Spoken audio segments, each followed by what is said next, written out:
have to wait. Right. Good evening and a warm welcome to all of you in today's Calcutta Business School's Center of Excellence arranged webinar on women empowerment. We have 5 great panelists today who have made their own niche in their chosen fields, and I will be introducing them shortly. I want to welcome our core committee members, Mr. Saurabh Ghosh, Advisor, Shikshayatan Foundation, our Secretary General, Mrs. Brotati Bhattacharya, Principal Dr. Shuman Kumar Daw, and all professors, students, participants present here today. Before we start, let me show you a short video about Calcutta Business School and its connection with Shikshayatan Foundation, the apex body of Calcutta Business School, which is celebrating 100 years of legacy in educational excellence. May we have the video, please, Mr. Sunil Ray? Excelling is your essence. Then you are to Calcutta Business School. Center of Excellence. Centered on excellence.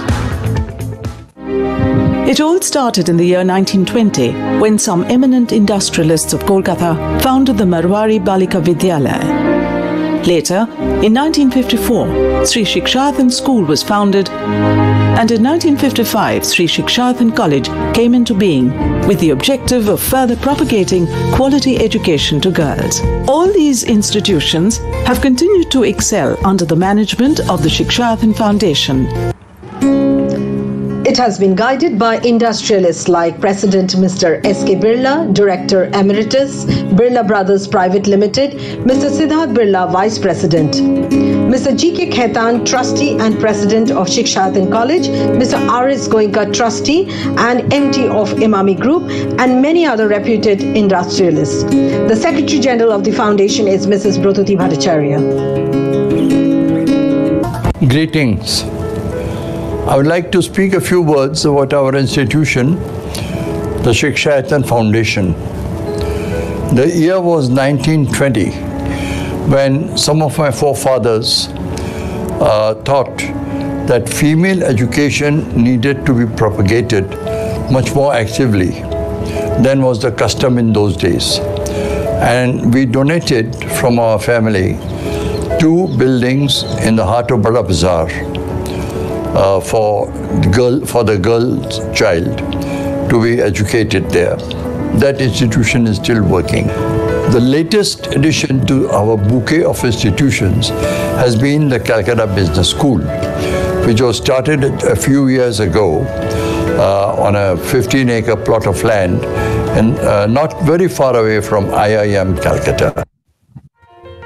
Calcutta Business School offers an AICTE approved, autonomous, 2-year full-time residential program on postgraduate diploma in management, majoring in subjects like finance, marketing, IT, operations and human resource.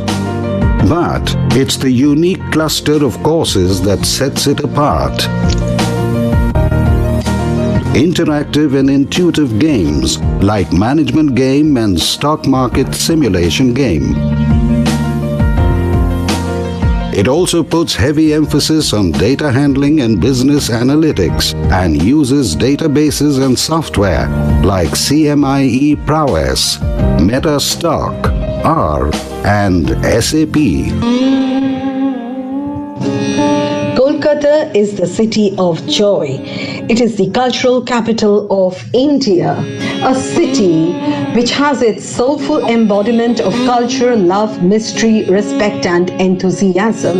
A city that upholds a perfect juxtaposition between the old world and the modern one. It has given us many Nobel laureates over the years. It has iconic institutes like the Calcutta University, the National Library, Presidency University, Bishwa Bharati, IIM Calcutta, and many such legendary institutes. Calcutta Business Schools AICTE approved PGDM program is carrying forward this rich legacy of Kolkata. Thank you. May I now request our Secretary General, Mrs. Bhuti Bhattacharya, to say a few words as a keynote speaker.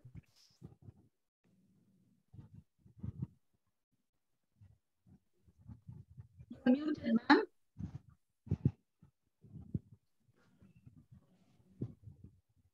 Good evening to the core committee member, Mr. Saurabh Ghosh, advisor to Shiksha Foundation, principal in charge, Dr. Shuman Daw, all the faculty members, and definitely our very esteemed guest who has made it today. As today, you know, is Guru Purnima, a very auspicious day. You know, we started our this institute with the motto that we will be empowering girls. And today we have changed that motto that we'll be empowering lives. Definitely it is a privilege for us to honor so many enlightened speakers together on the same platform who've done so many different types of things and has empowered not only themselves, but also others. Welcome, Ms. Ruchika Gupta, Ms. Rupali Basu, Ms. Richa Sharma, Ms. Nilanjana Chakraborty, Ms. Swati Gautam, and Oindrila Dutt, OG that we call her. It is definitely clear that this 21st century women all over the world do not get adequate support for fully functioning human lives. They have a long way to go to be totally empowered. And this is not only in our country, but worldwide. This work requires definitely rigorous effort on different fronts. The factors mainly, which I think is very important, is economic, social, and political identity, which actually determines the extent of empowerment in any nation. But definitely India, the constitution itself empowers the state also to adopt to many measures which are basically for favoring a woman. You know all that, Government of India has declared this year, 2001 as the year of, women empowerment. And this is basically a struggle for the women to get rid of traditional socio-economic class of their own. And yet we have already seen that there are so many support which has been given by the government to go up and do many things to become Atmanirbhar, to see that, we move forward. And I think we have already reached half of 21st century and we have this challenge still in front of us. Therefore, we are all together here to hear from all of you, your journey and how you made it and how you have empowered many other lives. Because I believe that, we need to build a world that uplifts everyone. Thank you so much for being here. Over to you, Sudeshna, and then you proceed. Thank you, madam. Let us proceed to the webinar. And let me have the privilege of letting you know the names of our panelists today. Today we have Dr. Rupali Basu, Managing Director, Woodlands Hospital, Ms. Richa Sharma, Mrs. Universe and an actor, Ruchika Gupta, Executive Director of the newspaper Sanmark, Ms. Nilanjana Chakraborty, a jewelry designer and life coach, and Ms. Swati Gautam, founder of Necessity. We have Ms. Oindrila Dutt as our moderator today. Ms. Oindrila Dutt is an arts and events curator and a presenter. She has worked with celebrities all through and has moderated and interviewed numerous top-notch people. She is also a columnist and writes for The Telegraph and Times. She is also founder of Open Door. Ms. Dutt is associated with a number of NGOs as well. She was the first delegate to the Cannes Ad Film Festival from Kolkata. I now hand over the webinar in her able hands to take it forward. Just one request, please switch off all microphones other than the panelists and the speakers. I'm requesting all so that there is no disturbance. Please, you can raise your hand or write on the chat box if you have any questions. Over to our moderator, Ms. Oendrila Dutt. Thank you so much, Shradeshna and the Calcutta Business School. Always a delight to be able to moderate or speak about the empowerment of women. It is so important in our world today. And I think it is a truism that women, when they achieve their goals, whether economic or at work or at the home, they're more adept at providing for themselves and their families. Whether it's through better management of their homes or success at business or encouraging education and growth amongst family members, especially children. Now, for social transformation, I think the best medium to effect that is through the empowerment of women and children. It has been said, and quite rightly so, that you educate a mother and you educate an entire family. An educated mother today means a number of them will mean an entire generation that will be educated, that can think for themselves, not just girls, but boys. She is the one who will set in motion the fact that girls, the girl child, women cannot be discriminated against. And I think we have very powerful achievers today who are going to talk to us about it, who are going to tell us that the change, empowerment cannot be cosmetic, that even though the balance need not tilt completely towards women, there has to be a certain equality, equality of opportunity, equality of being choice, the right to be free to do what you want to, and the right to be heard, to give women their voices equal weightage. Now, some of us are in a real hurry today on the panel. So I'm going to start quickly with Rupali Basu. Dr. Rupali Basu, please could we have you on screen? Rupali? Yes, hi Oendrila. Can you hear me? Hi, Rupali. Yeah. Okay, so a very good evening and a big thank you at the very outset to Calcutta Business School for inviting me and, speaking our mind or speaking our thoughts right at this moment to all of you students. My fellow panelists, a warm welcome to all of you and thank you for having me. Now, I think my journey started from a small town, which is Durgapur Steel Township, and then came over to Calcutta in medical college because I wanted to be a doctor from the very beginning. I wasn't academically, kind of an achiever, but I did a lot of things in school. So school life, all of you have passed the school. So we do a lot of work at school and then finally, the college because we want to become something. And I wanted to become a doctor and I became one. But for me, I also wanted to be doctors always specialize in something. And I was wanting to, kind of do something to make sure the hospitals are well run. So I chose specialization in public health, which is public policies and health policies. And then I moved on to do my hospital management from several universities and then started managing hospitals. So initial few years of my career has been in the non-governmental organization NGO sector. And then I, of course, from 2005 onwards, for last so many years, have been part of the corporate culture, managing corporate private hospitals at the, from a medical head to the business head. So that's how I think I have now reached the pinnacle of my, whatever the career, I would say, executive managing director of Woodlands Hospital.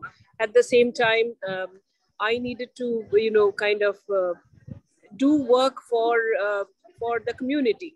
So I worked with the business chambers to facilitate business in all other sectors. At the same time, I did work for the social work, because all of us need to do something for the people who have not got the opportunities. So I do work with several organizations in the social sector, as well as my own personal hobbies like designing saris and painting is something. Creative area is something where I also work on, but dab on. So I've been founder of Bengal Fashion Heritage, which works with the traditional fabrics and designs of Bengal. And, several these kind of activities I keep doing. That's how it is. I kind of is a task-oriented leader. I gather a good team, clear out their roles, and then allow and empower the team to function. That's the kind of leadership I am. So I function as the managing director of Woodlands Hospital. That would be my introduction at this moment. I also, the moment the career-wise, the last bit of our career in the executive corporate world is that if you can adorn the board of directors of some companies and give inputs for directions for the companies to grow. So I sit on the board of several companies like the Goodrich Goodrich Group Limited. I work with Tata Steel Products Limited, Tata Metallics, Tata Tin Plate. I was in the board of Visa, and then many others. Bengal Chamber. Of course, there are a lot of calls do come in for us women directors because of the legalities. The company's law tells you to be there has to be a women independent director on the board of directors, and that opened up for us women to sit on the board of directors, and that's what I do. So this is how, in short, what I do, Indrila. Back to you. Okay, great, Rupali. Of course, a lot of us would be knowing that. That is one super achiever. And Rupali, I'm going to ask you something very basic that a lot of women achievers get asked. Did you ever feel in this journey of yours that as a woman, you had to try harder, to do more, to achieve, to get where you have got? Absolutely. I think we in every sphere, I think we women have to put in that additional hours, additional extra effort, extra energy for the same amount of work, because of the simple reason, I think the paths for men are being done already. Women have, started to come much later, and we actually kind of struggle to get those paths for us. So I would still say, even now, I think in the corporate board of directors, there will be very few women representatives, even after the company laws say so. So all over the world, this is not only our country, but all over the world. So in the corporate ladder, I think we still have to work much harder. But at the same time, I think, there are few things which we also have, gaps in ourselves. Like, I would request one thing for all of you, that, financial literacy, or understanding the finances, understanding the profit and loss accounts, understanding the business. Business means a profit and loss account, for any organization for that matter. So unless we know, and we women, kind of shy away from those numbers. We think that this is not for us. We do so much other things, but unless we know the numbers, unless we know the economic sectors, I think for us in the corporate world, we will be short of, and we must make sure that we learn the numbers. So yes, we have to struggle a little more harder than others. But I think there are many, many role models, many examples. So we should not be also worried about what will be. And I know 100% of our glass ceilings that have been shattered. And the idea is to go on shattering those glass ceilings. And one thing I'll say, that there are our predecessors, a couple of generations back, who started the ball rolling. And I think it's a great example to build on. And it has become an easier journey today. But like you said, I'd like to harp on that point. Achievements, men, women, people seem to think that a woman has had it easy, whereas actually they are still working harder, excepting in a few fields where they are more equal, like perhaps advertising, marketing. I also wanted to ask you another thing.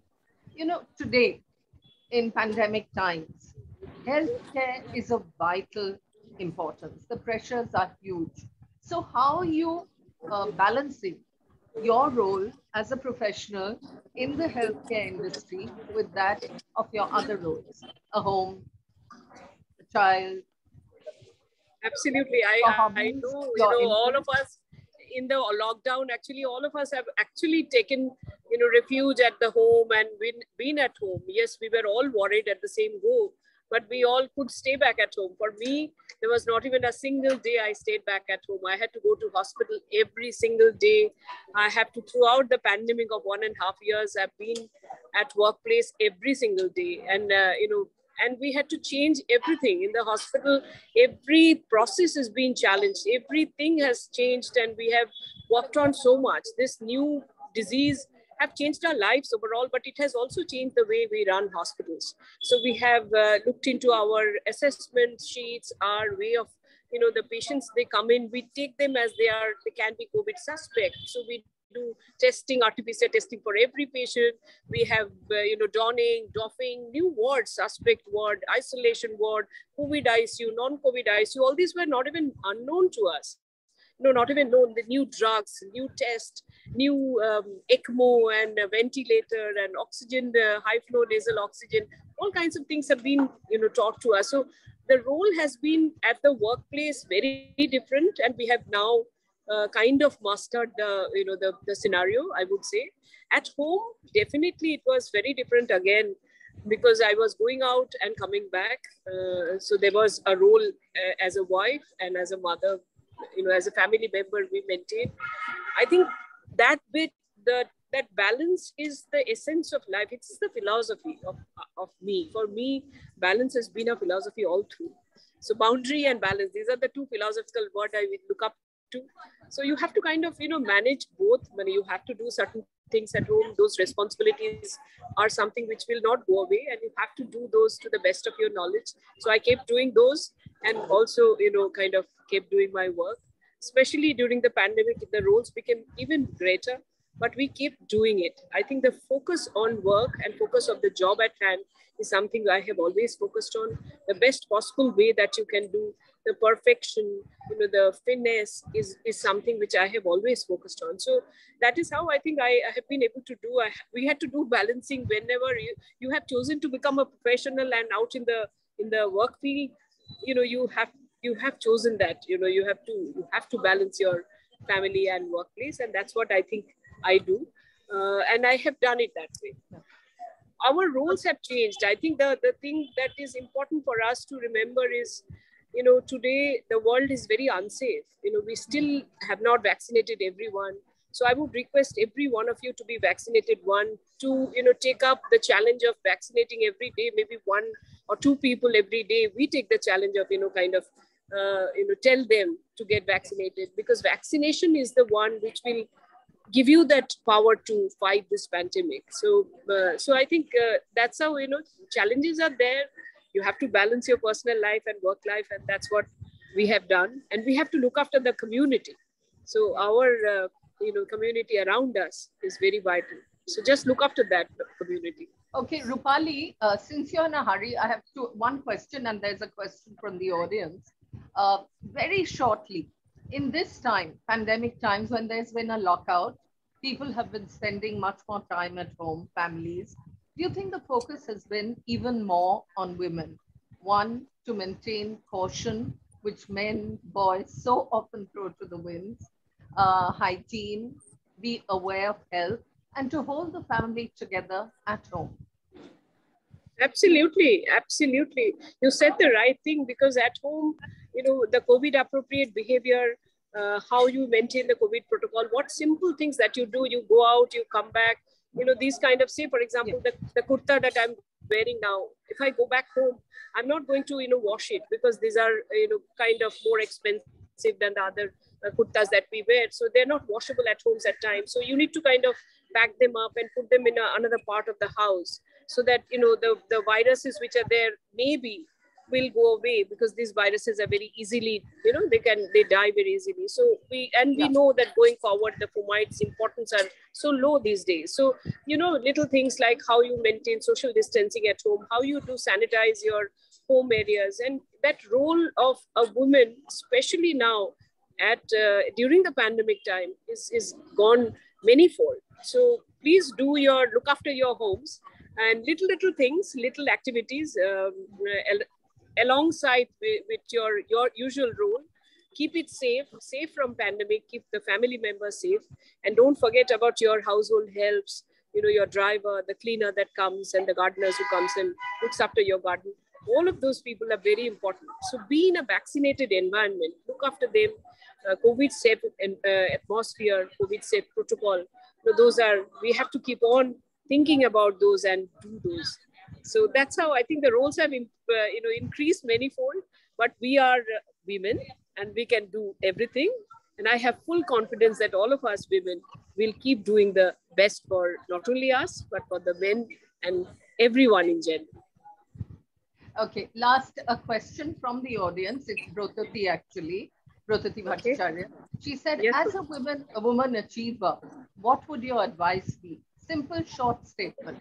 What would your advice be to the young women of today? So I think you need to be, just look after, if you are going for all of you are young people who are going to have a career. So I would advise you to understand your own skill sets. Do a SWOT. Strength, weakness, opportunities, threats for each yourself. You must do a SWOT of your own self. Every one of us should do. I do it every day. So do that, work on your strengths, look at the opportunities that you have, and also know your weaknesses, that these are the areas where I have to work very hard, because these weaknesses have to, suppose, say, for example, I'll give you an example. Suppose in a medicine field, which is a scientific and dynamic field, I cannot be low on knowledge. Knowledge is something which I have to have. So that if that becomes weakness, that I don't study, I don't read, then I won't become a good doctor.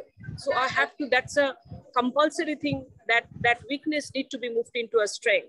So do this, SWOT analysis, and look at the threats also, which is coming from outside to you. You have to understand, be in touch with your stakeholders. So SWOT analysis, and then go into PDCA cycle. Plan, do, check, act. You plan your activities, do how your activities are getting done, check whether you are doing it all right, have dashboards, reports, and look at your own performance, how you're doing yourself. Self-appraisal is the best thing that you can do. And then act again. Rethink. If you are doing something wrong, rethink and act again.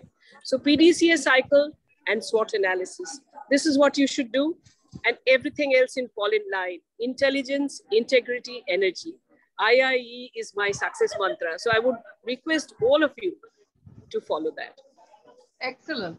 Thank you so much, Rupali. I know you're in the middle of something very big. Yes, and I have to leave. Really, I'm so sorry. So sorry to leave, but thank you so much, Indrila. Thank you, Brotati. Thank you. Thanks, Rupali, for taking out time and coming. Thank you. Thank you. Thank you so much. And thanks everyone, Nilanjana, Swati, all of you. I can see all of you there. I'm sorry I've not been able to be with all of you. Richa, all of you are there, I know. Ruchika, I have not seen you for ages. Now I can see you. And all of you present here. I'm sorry to take early leave. I don't normally do it, but I'm in midst of something. So I'll take leave from all of you. Thank you very much for having me. Thank you. Thanks so much, Rupali. All the best. Thank you so much. Now we have somebody away from the world of healthcare, the corporate world, somebody from the world of glamour, Richa. I'm going to let her introduce herself, and we have her coming in now. Hello and very, very good evening to all of you. Hi there. Thank you, and thank you for inviting me here. I'm very, very glad and honored, I should say, because I really think that all of you, those who are here, my fellow participants, actually, I look up to all of you. And I learn so many things from each one of you. So to start talking about my journey, I started from Kanpur. I'm from Kanpur, that's in UP, and after marriage, I came to Calcutta. So I started my career into teaching. So I used to teach pre-primary schools, and I taught 5-6 schools. And but dream of mine, or I always wanted to do something in entertainment industry.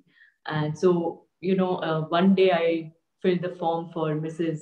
India and then Mrs. Universe, and I never looked back after that. And now I'm to acting as well. So my journey was, I won't say that it was very, very easy, but it was not that difficult also. Because every day I used to motivate myself.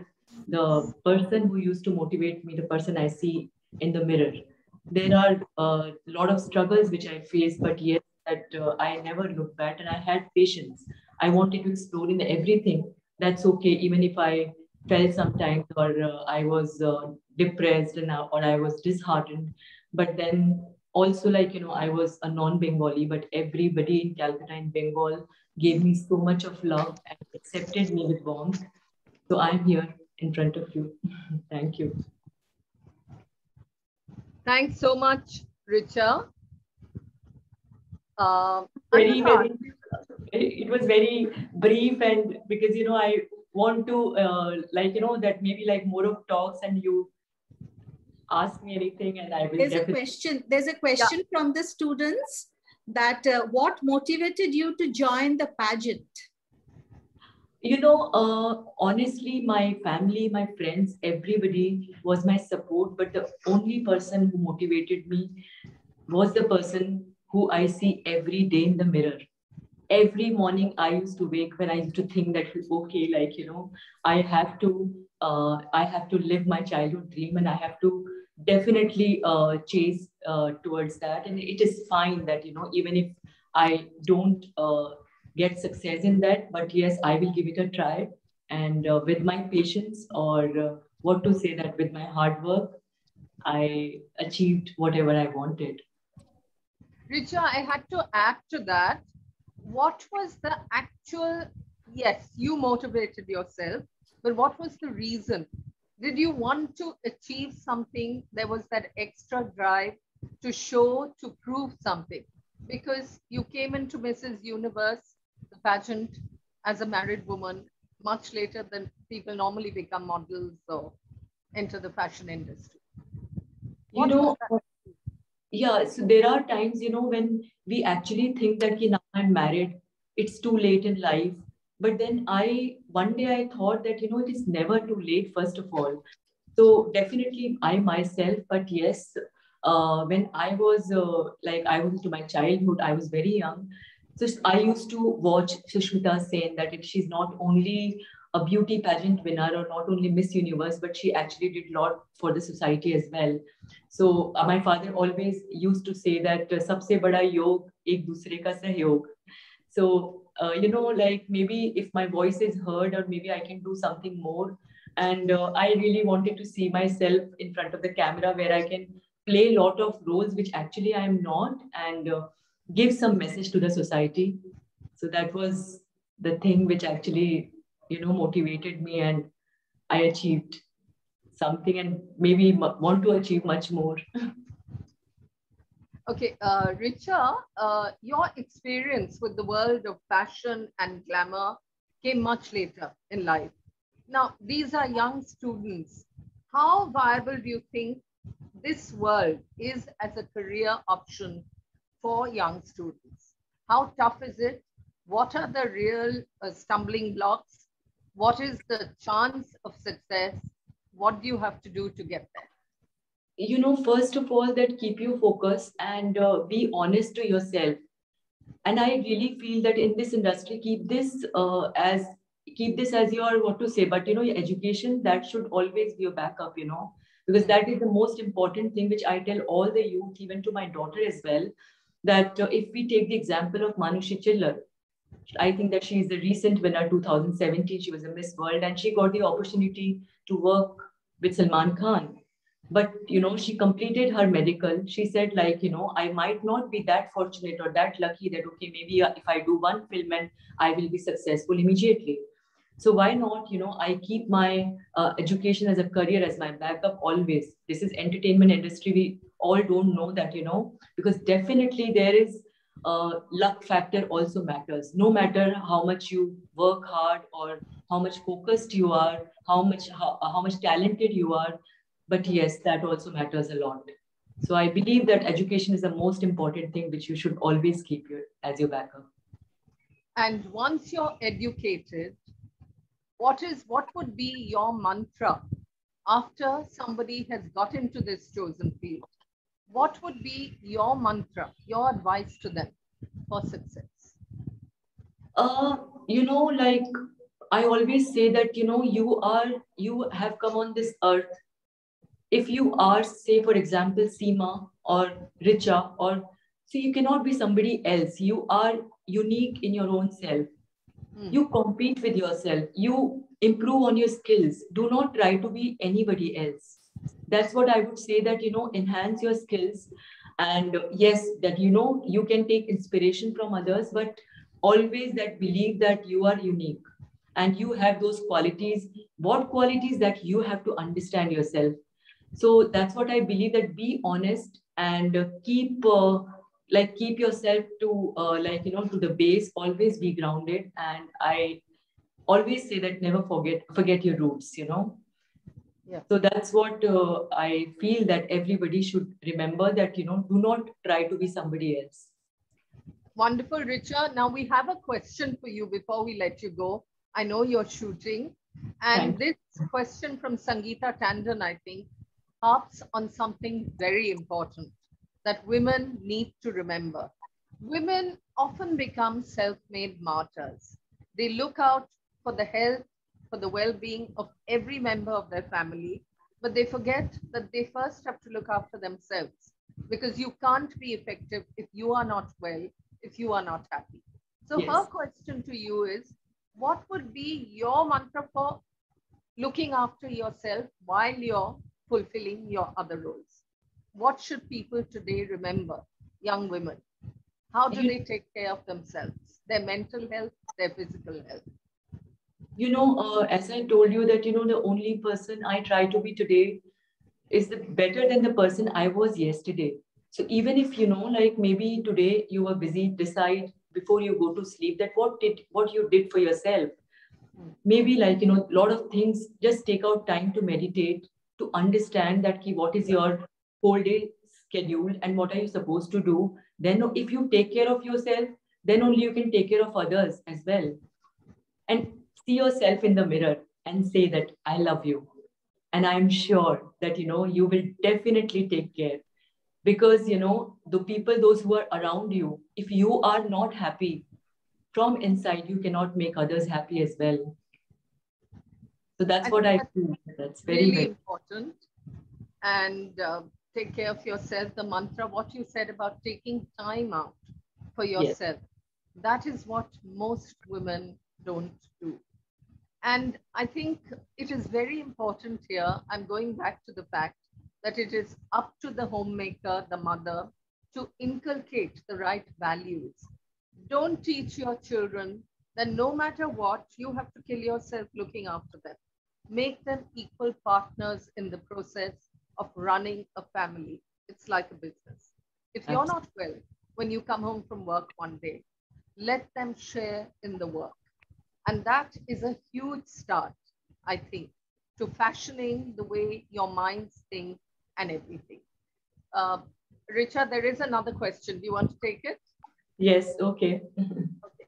I'll just have to look at the question again. Yeah. How do you channelize your motivation and energy in a constructive manner to be successful post-marriage, that too in the glamour industry? The first thing, if you ask me, the first thing which I do, that I analyze myself, the first thing which I wake up in the morning, that, okay, what did I do yesterday? So that's what you have to understand, that a strong woman can actually help others, help herself. But a stronger woman can help others as well. So every day you have to be stronger than the previous day. So how you can do that? Maybe that's up to you. What do you like? They start meditating. The first thing I think that, analyzing yourself, that, okay, are the people around me, are they actually, as Oindrila said just now, that, okay, are they there with me? Or we need to talk. We need to come into action. you know, sitting at one place and we think that, okay, aaj ghar saaf ho jayega, ya almari saaf ho jayegi. Nahi, we have to get up. We have to do something towards that. So never think that, okay, that this is like, you know, that life is stopped and we know that is up to you. That is absolutely up to you. So I feel that that's very, very, very important, that understanding yourself. I think we'll hold that thought as Yes. we say bye to you. Yes. Thank you so much, Richa, for giving us your time. And I think the thought we need to take back from this is that every time a woman stands up for herself, she is also standing up for every other woman. And I think we need to remember that. That is so important. Thanks so much, Richa. Good luck in all that you do. Thank you so much. Thank Thank you. you to all of you. Thank you, Ms. Thank Sharma. you, Pratiti. Thank you, Nilanjana Di, Ruchika. Bye, Swati. And it was very nice to hear Rupali also. Thank you. Bye-bye. And now we're welcoming an entrepreneur with a real difference. Swati Gautam, please come in. Hi, Swati. Angela, Hi, Rotati, Swati. PBS, and Professor Dan. Thank you so much for this chance. I was told that I really practiced trying to introduce myself in 2 minutes. So here goes. I think the most important word for me, for all of us here today, is what I start with: failure. You see, failure is simply a chance to start again, to begin again, and this time more intelligently. And this sums up necessity's journey. For what you see necessity as today wasn't what it started as. My first 3 business models in women's undergarments failed royally. And the 4th one, this one, struck gold. I don't mean literal gold. I mean, that's one should never be so material. But the fact is, it is where it is.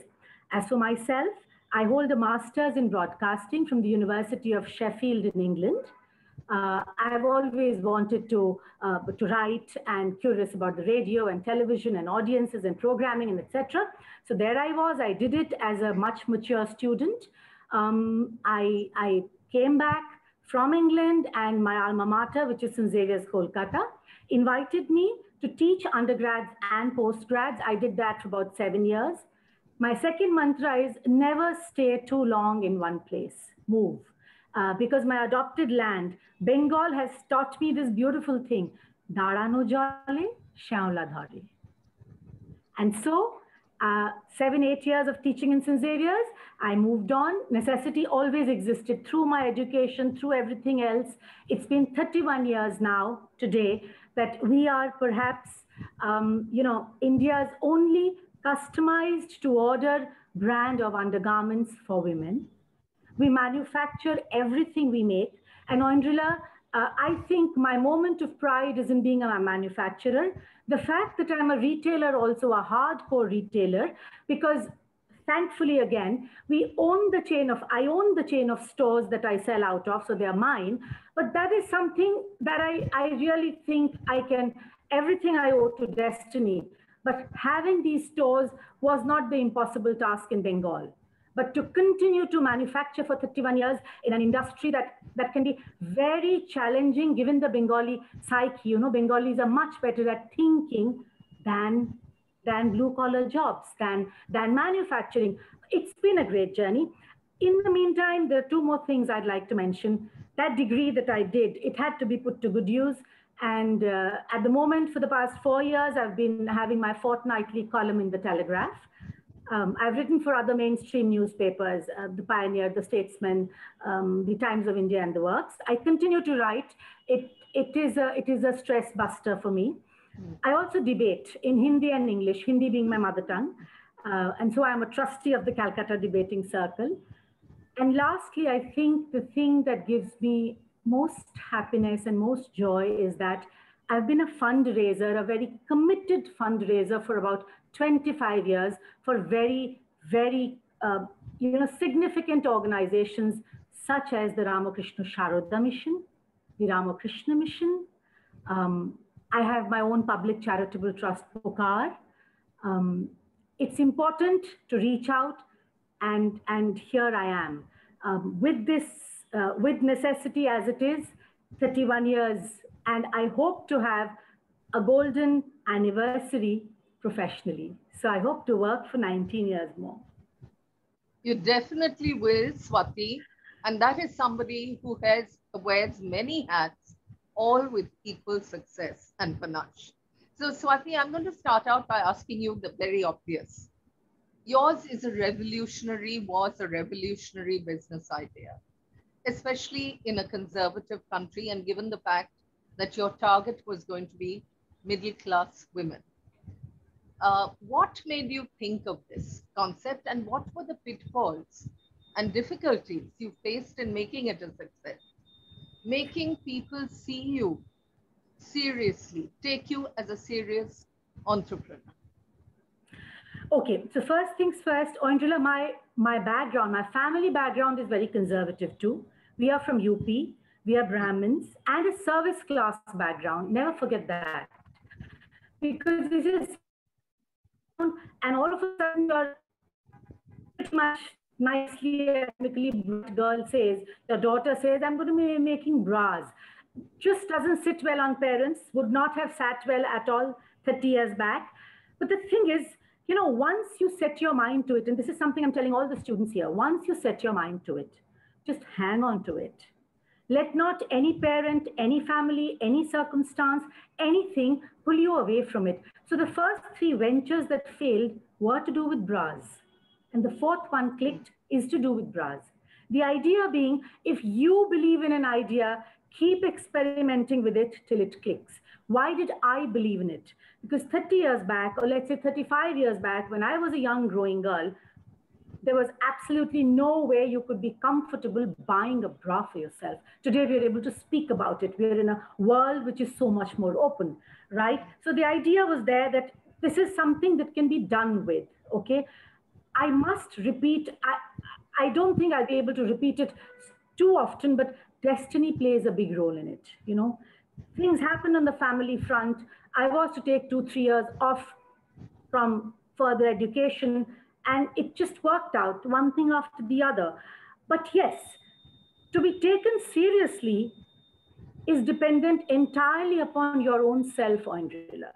Yes. I've ensured that the way I have behaved at home with myself, the way I have behaved with the world at large, has to be commensurate to the kind of image I want to portray, or the kind of person I am.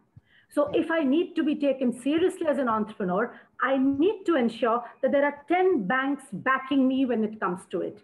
And that is something I'm proud of. So if you're conscious, if you have Chetana in you, if you're just aware of what you're doing, it's not all that difficult, no. Absolutely. Great. Swati, tell me, how important do you think profit and losses? I mean, this is with the view of the business audience that we have, the business student audience. Especially today, when a lot of companies which are constantly running at a loss are happily floating IPOs, initial public offerings. And I will also tie that in with another question. In the pandemic, time of the pandemic, have you thought of going online? Swati? Right. So there are lots of questions there. Yeah. Okay. So the first thing was about profit and loss. Now, this may sound very, very cliched, but I so tremendously believe in that statement in that dialogue from Three Idiots. You do what you want to do well, and paisa chak maar ke aayega. Aata hai. You know, there is no way that you will be wanting for money if what you're doing has been done with sincerity. Okay. Secondly, I think it's very important for all of you youngsters and whoever else wants to be in entrepreneurship to first study yourself. What kind of a person are you?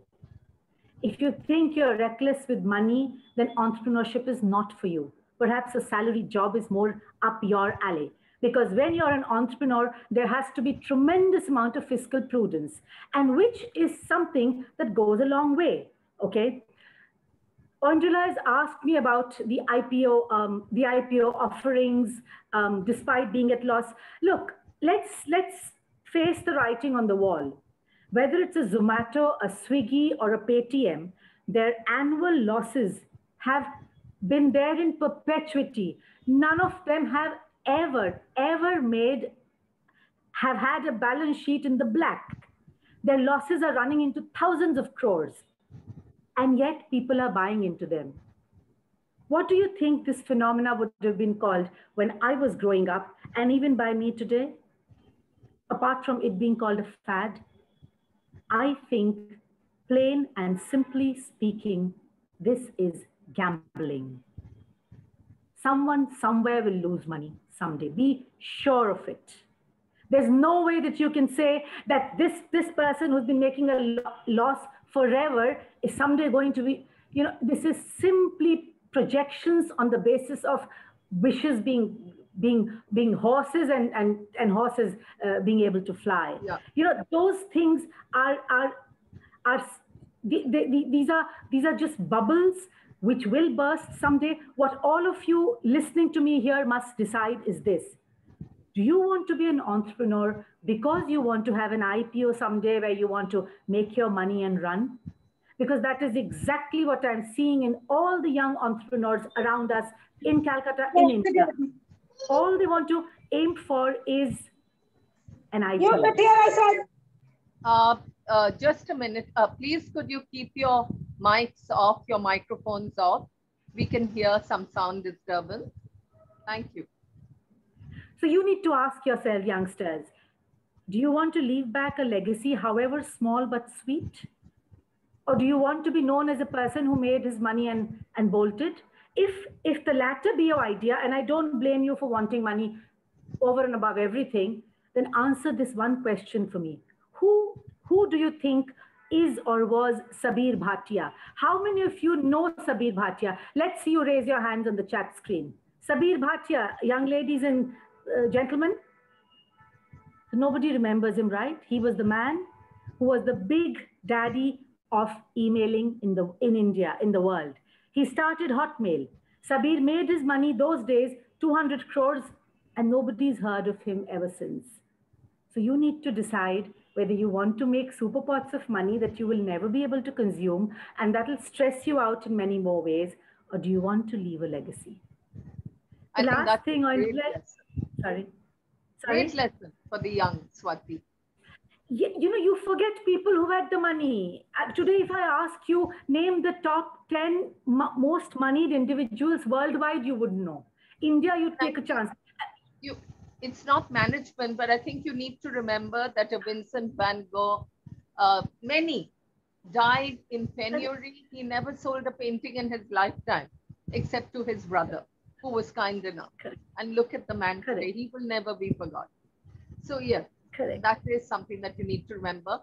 Swati, there are a couple of questions. One which I asked you about. Yes, the online offline thing. Yes. Why aren't you online? Yes. And there's another question. I think,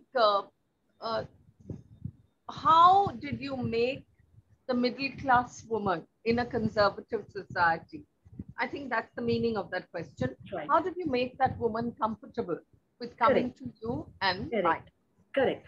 So let me quickly address the online offline thing. You're very right, Oindrila. The pandemic was just the time for one to perhaps go online and perhaps start selling online. But there again, I asked myself, why would we sell online? Just because there were lockdowns and people weren't able to buy? Was that the solution to selling? I mean, can you really buy such a significantly technical garment as a bra online? Is it possible? I then went and did research on online bra brands. And what resulted was this. There's an 80% return rate on online brands. What do you do with that? Do you want to be one of those? Or for all your life, you've been someone who's attracted that woman who wanted to have a comfortable bra. And you strove to give her that. And now all of a sudden, all you're doing is wanting to sell. Why should one be doing that? And secondly, Oindrila, I think what I did is simply preserving my USP. Today, with every other brand having gone online, people in India remember necessity as if you get bras, if you don't get comfortable bras, or if you had cancer, you had this, you have that, and you need a bra that will be comfortable, go to that lady in Calcutta. That is not something, and you're in advertising, you'll know this, that is not something that money can buy for me. So why dilute that USP of 3 decades just because there's a pandemic? And you need a personal contact. That's so important. Absolutely, absolutely. As for the Bengali middle-class woman, you know, I am not, trust me when I say this, it's with all sincerity that I say this. If necessity is here where it is today, it is thanks to the Bengali middle-class woman.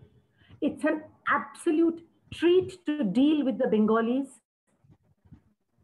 because they as a community are extremely good to deal with. They don't have unreasonable demands. They don't have unfair demands, which without taking names, I can say that a lot of communities have. So people from all kinds of communities will expect that you will exchange my lingerie and sell it to someone as fresh, but I rarely find a Bengali woman wanting to do this. So there's an inherent sense of fair play, there's an inherent sense of justice that's inbuilt into this community as a whole. Of course, there are exceptions, okay? But yes, you know, when we started, it was very difficult to bring them into our trial room and say, we're going to fit you into it, because nobody had done it. But over a period of time, I think one's behavior is all that matters. If you let her know. A trust. Yes, you build trust, that circle of trust. And I'll tell you what you've sacrificed to build that trust. Necessity has never, ever been able to be part of a pop-up. Never been able to be part of an exhibition. We're not going to open a trial room in a temporary setting. We won't do it, Indrila, because it compromises the trust we've built. So you give some, you get some. The idea is we need to read what we are as people. My professional life derives from the kind of person I am in my personal life. I think if you're able to do that, then the going is much more easier than if I were to be someone I'm not because my profession demanded it. Thank you. Thanks so much, Swati. That is somebody else who's in a real hurry. She's been very obliging, moving down the order. Thank you so much, Swati. Always so much to learn from you. And I think the people have gleaned a lot about building trust, about making your clients comfortable, the people you work with believe in you. Thanks so much. You're most welcome. Thank you, Swati. Thank you. Oh, you're most welcome, Brotati. Thank you so much. Brotati, there have been a number of complaints on screen popping up that the feedback link is not working. Okay, while you look into that, I'm going to request Ruchika to take over. Ruchika, are you there? I think Ruchika will be coming in last. That is what I read in the chat. Okay, terrific. Then we'll go straight to Nilanjana Chakraborty. Come in, Neelu. Yeah. Hi, Angela. Hi. Hi. Hello, good evening. Hello, good evening, Brotati, Sudeshna, Professor Dawn, all of you. Okay, I'm going to let you introduce yourself while I just recharge a bit. Yeah, okay. So to begin. Yeah, please. Okay. So am I audible? Absolutely. Yes. All right. So I've been listening to this very wonderful session, Rupali and Swati and, you know, Richa also, all people whom I've known for a very, very long time, all achievers. Very interesting panel, and congratulations to the Calcutta Business School for this, you know, wonderful session that you all have decided to, you know, have today. What can I say about myself? Let's just begin that I'm an iconoclast. I started my life with, I'm a qualified media and a communications person. A lot of people know, a lot of people don't know. I started my career from the hotels. I was part of the, I was the opening batch of the Taj group of hotels, the Taj Bengal here. And I worked there for about, I think there's some noise in the background. Please, could we request everyone to keep your mics off other than the speaker? Thank you. Yes, so I started my career from the Taj, the hospitality industry. And I was into public relations and guest relations in the F&B industry, the F&B part of the hotel, which is the food and beverage. So it was a very, very interesting 4.5 years that I had with the Taj, because I got to learn so much. I actually got to, break my sense of, ego, which any individual has, I guess, that, when you are on your job, you just have to remove your ego and get into the job, and the guest is always right. So, there are certain very cliched, understood jargons in the hotel industry. So it really helped me to kind of, stabilize and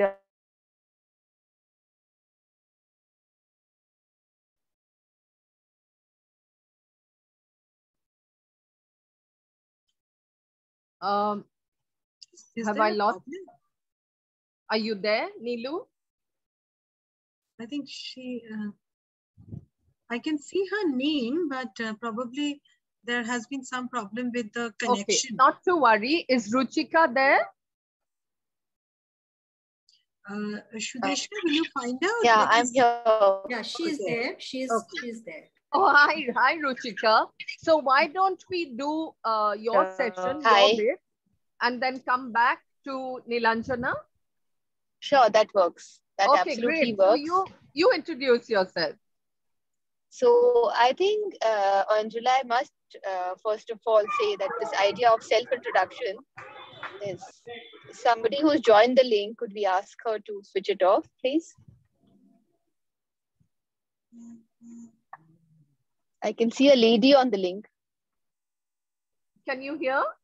Yeah, I can hear. I can hear absolutely clearly. There was somebody who came into the link, so I was just wondering what happened. Okay.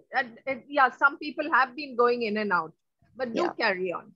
Yeah, so I think it's a great idea of the self-introduction, and coming from the Hindi media, I've always felt that I describe myself as Shunya, which means a zero and infinite at the same time. And when you talk about it, the same thing in English, you talk about abundance and infinity. So I think I start from scratch, and my dreams are infinite, and what I can do is infinite. So that is how I see myself, and that is how I've always perceived myself. And that goes across whatever I really want to do and put my heart to. So that is who I am. Great. Okay, Ruchika, now you're not seeing me on screen because I'm trying to conserve my... Sorry, I'm trying to conserve my battery. That's why you're not seeing me on screen. No worries at all. Let's start with the fact that, today management is seen, management studies, it's seen as something of a liberal art supported by technology. Absolutely. In the light of this, what are your thoughts on communication and content writing as a career for management students?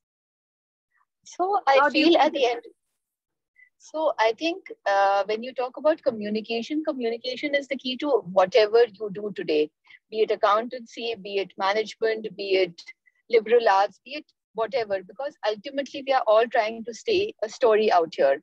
And that is the key to communication. If you might have the best product in the world, but if you can't communicate about the product, then it's as good as not being there. You can't sell it. So even if you talk from whatever perspective, you look at companies, you look at institutions, everybody has a story to say. And unless you say it well, it's not going to happen. So I think it's a great idea. People have to have the right writing skills, be it on making a presentation, be it trying to sell a product, trying to market it, being simply institutionalizing your thoughts. Content management and content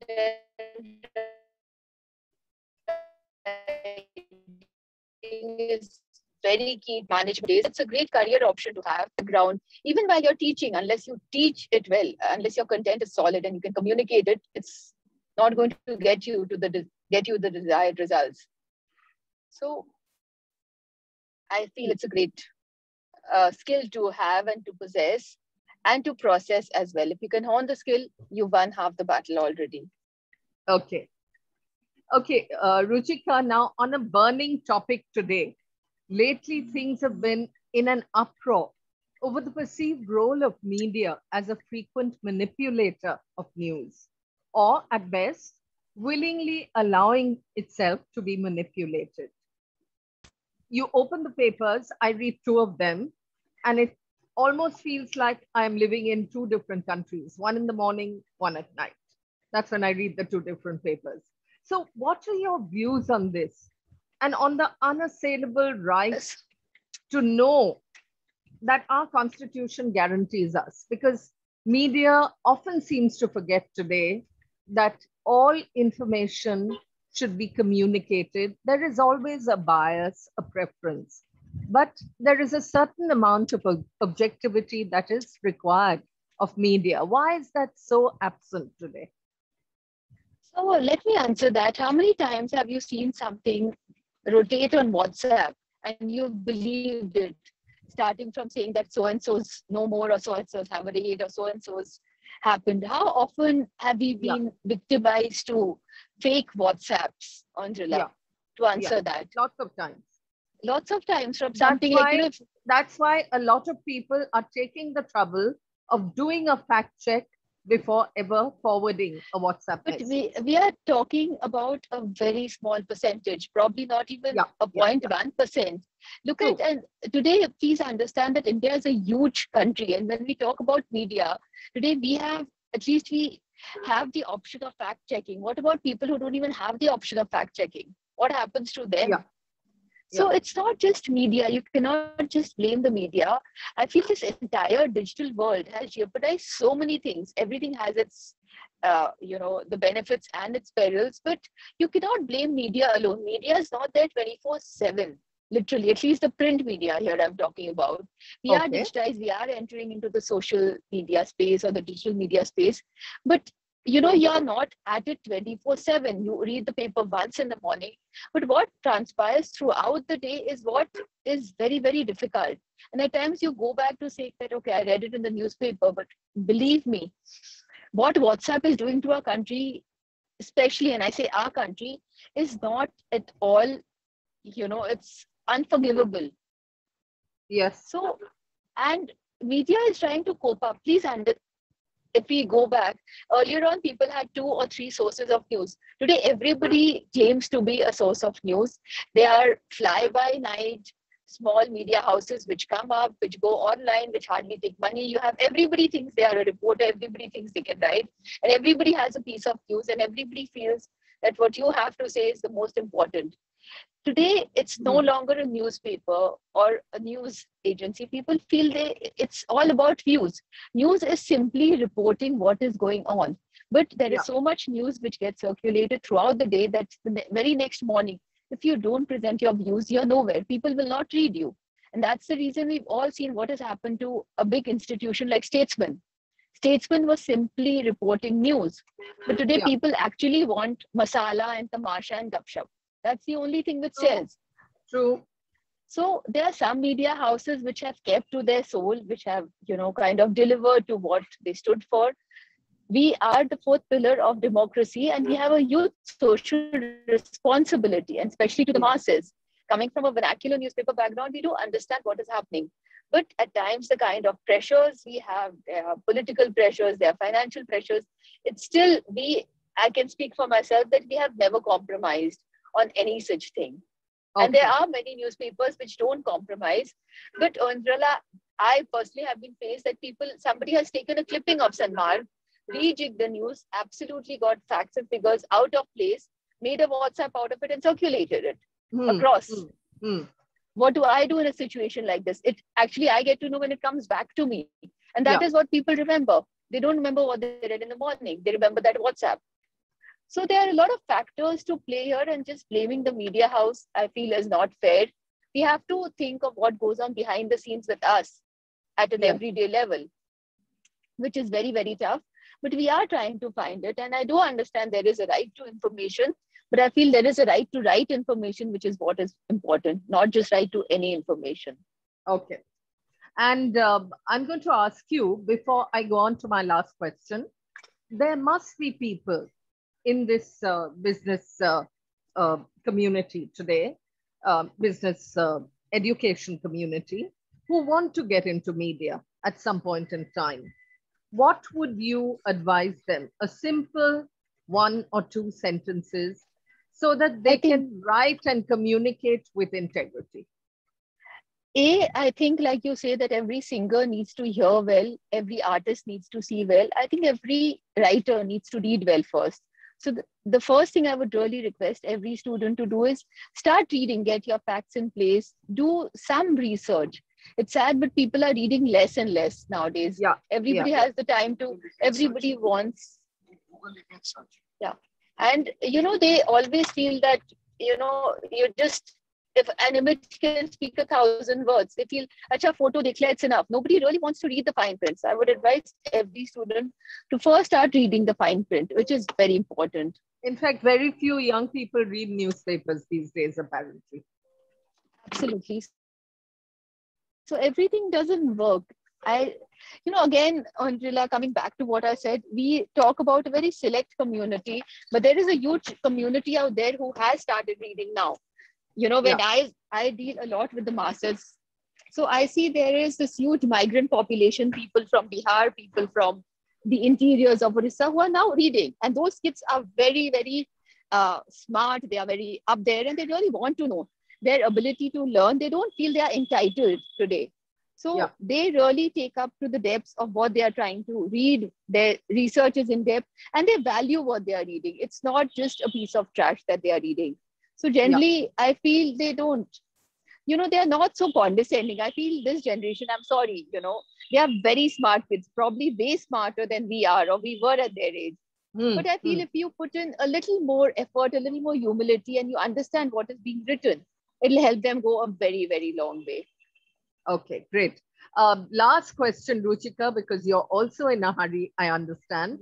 No, I'm sorry, I was traveling, so I've been in a car, and I think this is what management teaches you, that wherever you are, you're right there. So okay. You have been promoting Hindi, and that has its own challenges. So what are some of these constraints and how are you dealing with it? That is also a question that is being asked of you from the audience. So number one, I think every challenge presents an opportunity, and what better time than COVID to teach us that. It's not that I've been promoting Hindi, it's just something I feel very passionate about. It's not that I have started promoting Hindi today. I think whenever people spoke to me, in fact, if you start talking to me in Hindi today, I feel I converse much better. I emote much better in Hindi. And that is where my love for Hindi started. So it was just a coincidence that I got married into a family which has Sanmarg as a Hindi newspaper.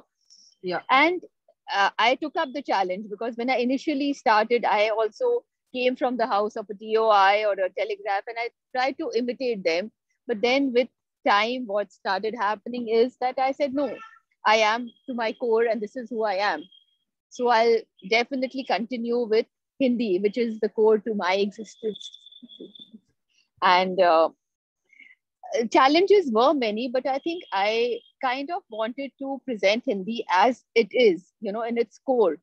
And people just joined. They believed in my belief. And like even Swati ji said that, you know, if your belief is very strong, people absolutely will join you. So that is what happened with me. And I targeted, not really targeted, I reached out to the youth. I told them why I'm doing what I'm doing. So again, like you said, communication. I gave them a story. And like, I again repeat myself that there is an India and there is a Bharat. What we are talking about is an India. There is a huge Bharat out there where people are, if you see the FICCI ENY figures, there is almost 150 million Hindi readers vis-a-vis a 49 million English speakers. So just look at the figures. Yes. What we have is a huge playground to play with. So why limit myself when the world is my, you know, playground? So I never look at, thank you. Thank you so much, Andrila. Thank you. Okay, because of some problem in the link, we're not getting in too many questions, but thank you, Ruchika. That was very enlightening. And I hope it's going to encourage some of these students. Thank you, Bratati ji. Thank you so much. It's a pleasure being here, and all the best to Shikshayatan, to you, to CBS, and may you reach greater heights. and hope someday we can physically come to CBS and do this. That would Yes, be an honor.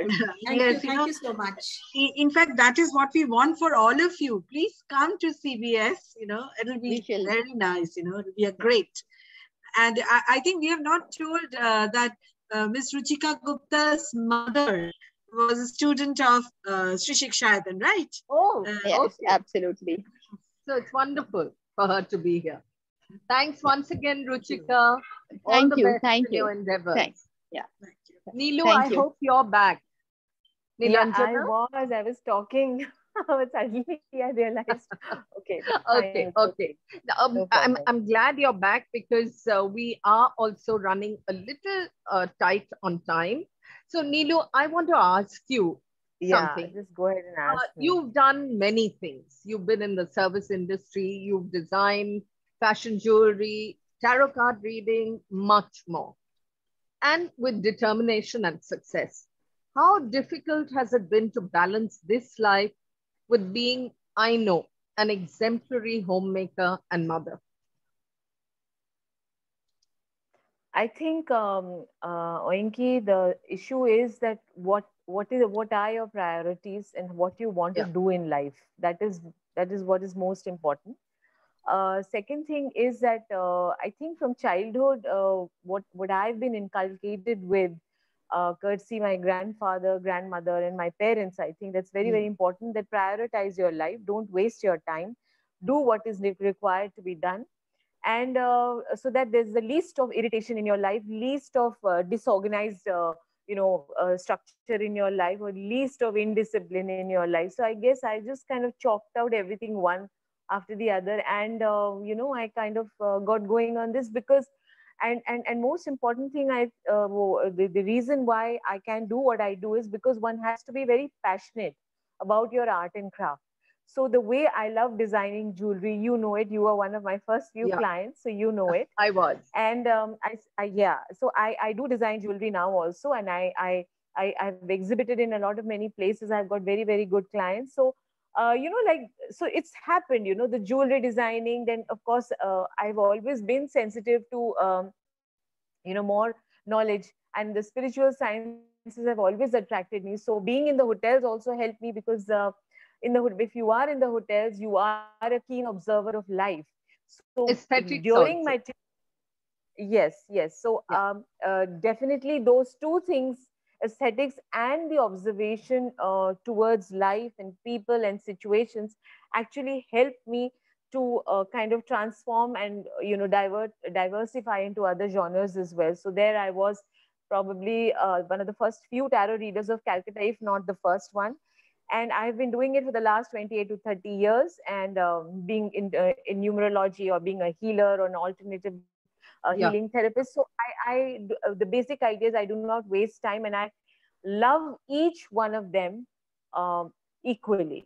So I kind of juggle and shuffle, and I manage to do it. Yeah. So Nilu, it would be okay to say that your way of keeping your finger on the pulse of changing preferences, realigning your creations accordingly, keeping an eye on the constantly evolving fashion industry is by observation and a sense of aesthetics, life around you. I think, so I think for me, I like to break stereotypes. I do not like to follow any particular pathway that what is in vogue.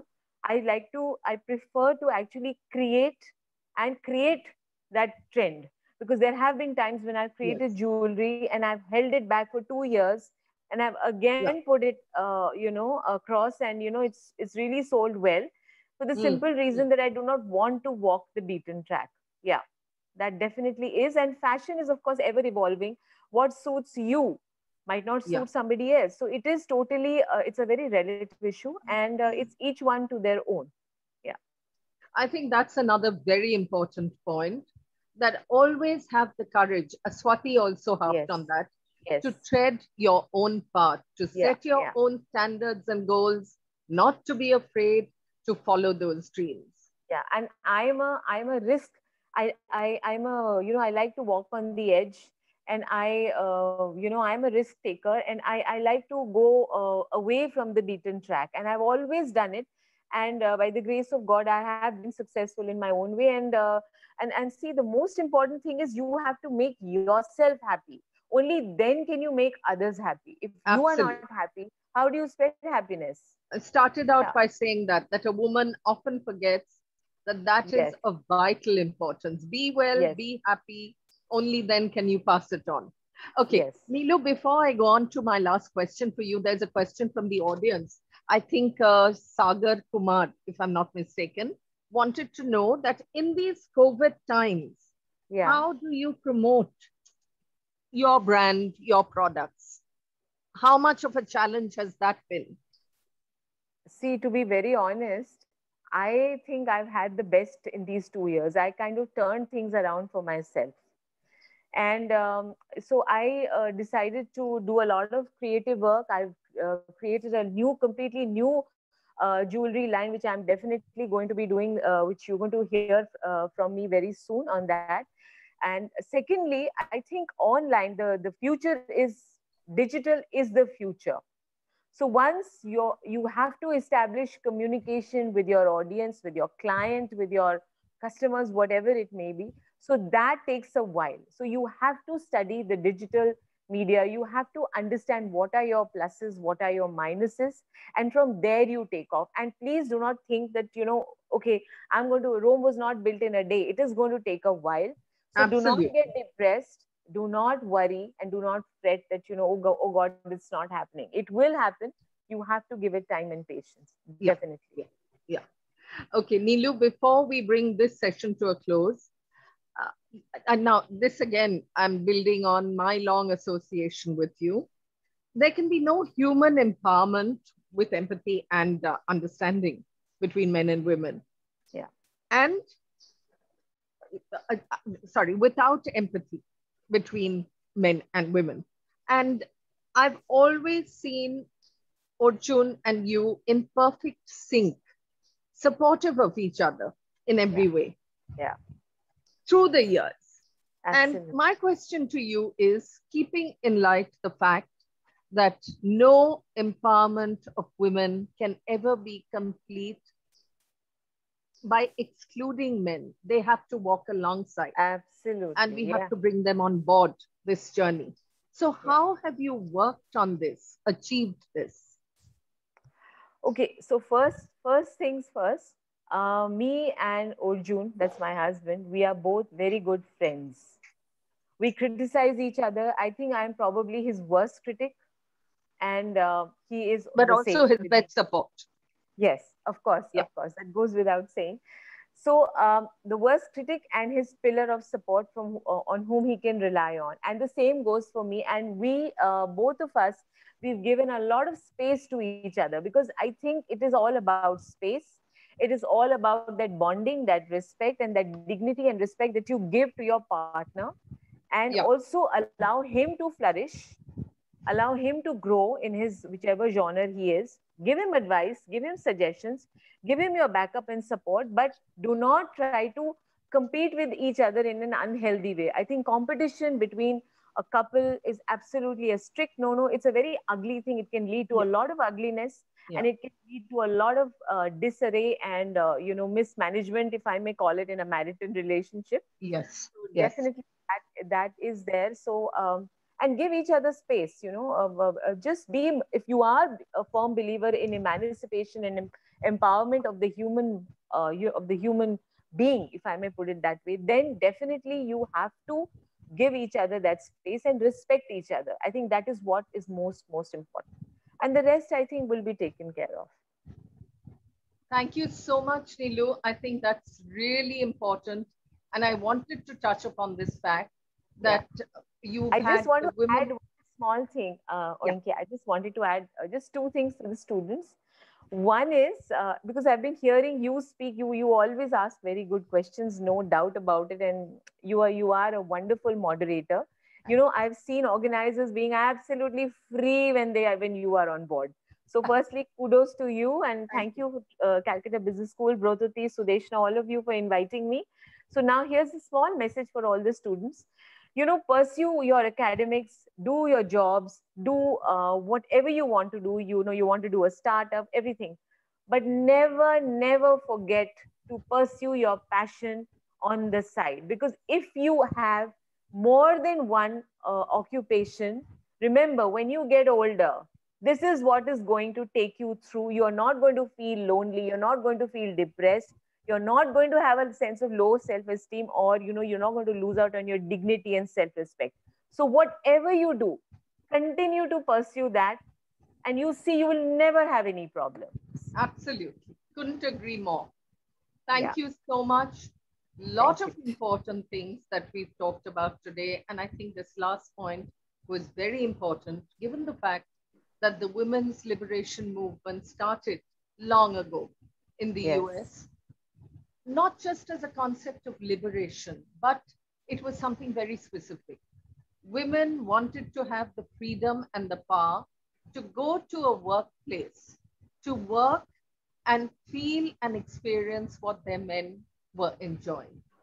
And therein, I think, lies the importance of the woman as a mother, as a teacher, who instills certain understanding and values in her children, that you are both equal, you will have equal opportunities, not like it's happened, especially in rural India, when there's a paucity of funds. They've usually sent the boy to school, held back the women, held back the girls.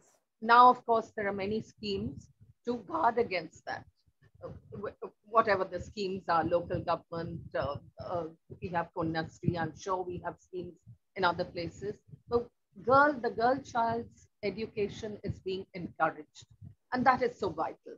That is why they say that when you educate a woman, you educate an entire family. And Melinda Gates once said that a woman with a voice is by definition a strong woman. But the search to find that voice is a very difficult one. And I think that all the students, all the young people listening in today have to work to help women around them to find that voice, and they can do so only if they encourage themselves to find their own voices, independent, fearless, and true to themselves. Thank you so much, Calcutta Business School. Thank you, Sri Shikshatan, the sister concern, the mother concern. Thank you so much, Vrutati, Sudeshna, and especially the panelists who made my job so easy.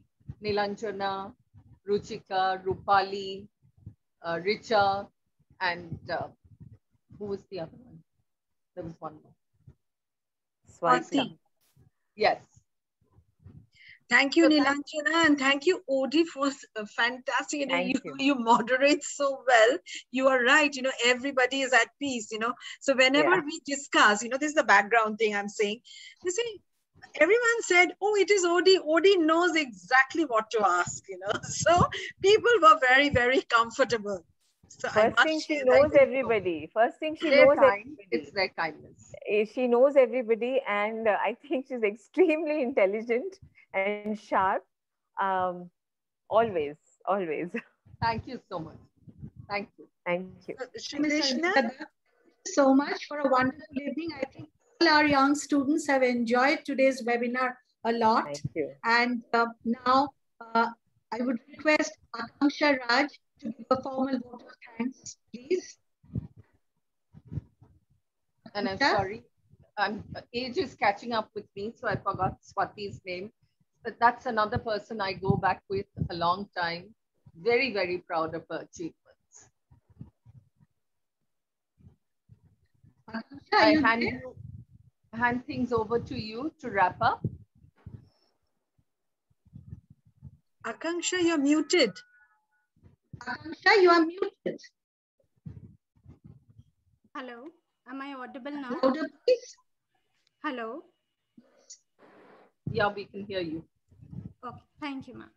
So first of all, good evening, everybody. Really grateful for all the speakers. So there were so many key takeaways, which I actually, I just noted some of them. Rupali ma'am talked about the corporate culture, how to become a task-oriented leader, boundary and balance, corporate ladder, financial literacy, and obviously to learn numbers. Richa ma'am spoke about the internal encouragement, and it's never too late mantra, which we all will learn and remember. Backup plan, obviously, we should have a backup plan. And the most important thing is to be grounded and never forget our roots. Swati ma'am spoke about how to place product in the middle class market and never stay too long at one place, obviously. And once we set a goal, we should hang on to it. Richika ma'am spoke about how skills are important, how digital world and social media have jeopardized people, and she ended with such a good suggestion that we have to read. We have to read a lot. And obviously Nilanjana ma'am, she spoke about how to prioritize our life first. And obviously she spoke about some promotions measure that has to be taken by, specifically a jewelry brand, but for all in general. And to study the digital media and what are the pluses and minuses. And the last one was really great. Never forget to pursue the passion. It is very important that we always pursue a passion in our side and to keep it permanent. So thank you all the speakers. Since it is an official vote of, so it is a sincere pleasure to see that this event is graced by the presence of many champions of gender equality and women empowerment. Your leadership and accomplishments are an inspiration to us. These incredible women whom we have been listening to have done their part in the realization of gender equality and women empowerment, contributing to the society. And when women exercise leadership, she most likely brings something unique, special, and of high value and quality to key decisions and to the humankind's biggest projects. Examples of such women are in front of us, and we have been delighted to listen and learn from them today. I am also very grateful to Shiksha Foundation for always giving us the best opportunities and making us believe that women can be empowered by educational support. With a deep sense of gratitude, I would like to extend my thanks to our moderator, Ms. Onjula Dutt ma'am, for being the catalyst that inspired us to do our best and stand as a pillar of power. Also, I would put my heartiest thanks to our principal, sir, and professors for their untiring efforts. And last but not the least, the viewers for being a rock solid support system and encouragement. Thank you so much, everyone, for joining this webinar. And I hope that we meet again, perhaps physically, in a physical mode, and to learn more and more from you all. And I wish you all to stay safe and healthy in this tough time. Thank you so much. Have a great day. Thank you so much, everyone. Thank you. I think everyone needs an applause, you know, which yes, we cannot do here, yes. but we need to do that. Thank you so much. Yes. Thank you. Thank you. And we are hoping to see you all soon in other webinars. And I do hope Ms. Onjula as a moderator once again, and all the other panelists that we had today. Thank you all. Thank you for bringing us all together. Thank you. Thank you, everyone else. Pleasure. Bye. Bye. Bye. Stay safe.